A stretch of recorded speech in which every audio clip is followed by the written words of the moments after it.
When we examine the 66 books of the Bible, we can see many records of kings who fought on the battlefield. According to Romans chapter 15, everything that was written in the past was written to teach us who are alive today. Together, let us find out what we must learn from them. Let us see Joshua chapter 1, verse 1. It reads, "After the death of Moses, the servant of the Lord said to Joshua, son of Nun, Moses' aide, 'Moses, my servant, is dead. Now then, you and all these people, get ready to cross the Jordan River into the land I'm about to give to them, to the Israelites. I will give you every place where you set your foot, as I promised Moses. Your territory will extend from the desert to Lebanon, and from the great river, the Euphrates, all the Hittite country, to the great sea on the west. No one will be able to stand up against you all the days of your life. As I was with Moses, so I will be with you. I will never leave you nor forsake you. Be strong and courageous, because you will lead these people to inherit the land I swore to their forefathers to give them. Be strong and very courageous. Be careful to obey all the law my servant Moses gave you. Do not turn from it to the right or to the left, that you may be successful wherever you go. Do not let this book of the law depart from your mouth. Meditate on it day and night, so that you may be careful to do everything written in it. Then you'll be prosperous and successful. Have I not commanded you? Be strong and courageous. Do not be terrified. Do not be discouraged. For the Lord your God will be with you wherever you go." As you see here in the book of Joshua, God is strengthening Joshua and the Israelite army to give them the promised land of Canaan, which is flowing with milk and honey.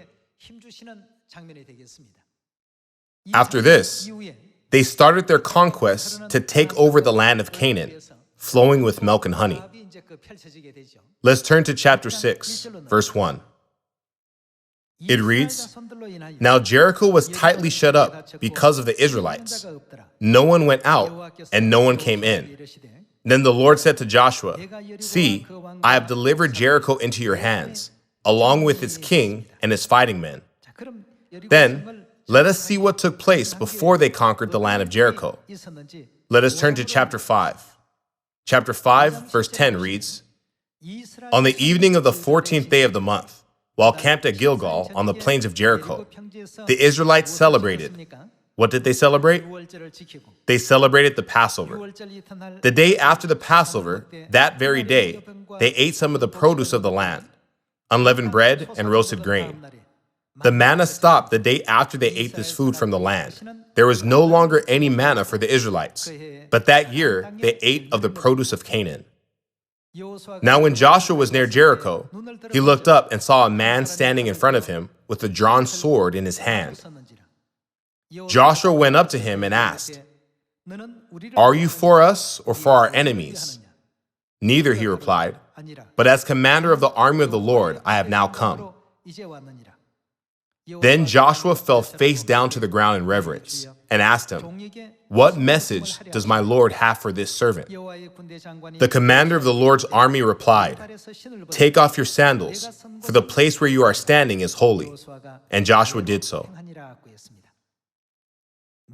Take off your sandals, for the place where you are standing is holy. Doesn't this imply that God was present? That is why Joshua fell face down, in order to receive the instructions for the conquest. Let us turn to chapter 6, verse 3. "March around the city once with all the armed men. Do this for 6 days. Have 7 priests carry trumpets of ram's horns in front of the ark. On the 7th day, march around the city 7 times, with the priests blowing the trumpets. When you hear them sound a long blast on the trumpets, have all the people give a loud shout. Then the wall of the city will collapse, and the people will go up, every man straight in.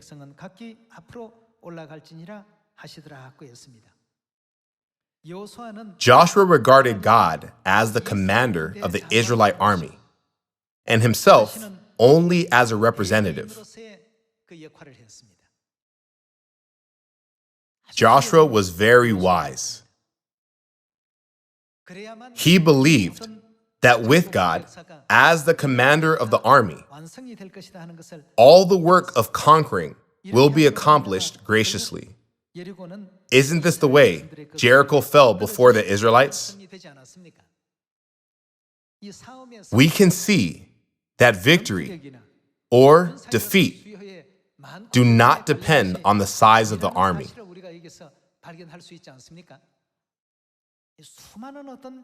Many wars and battles appear in the Bible.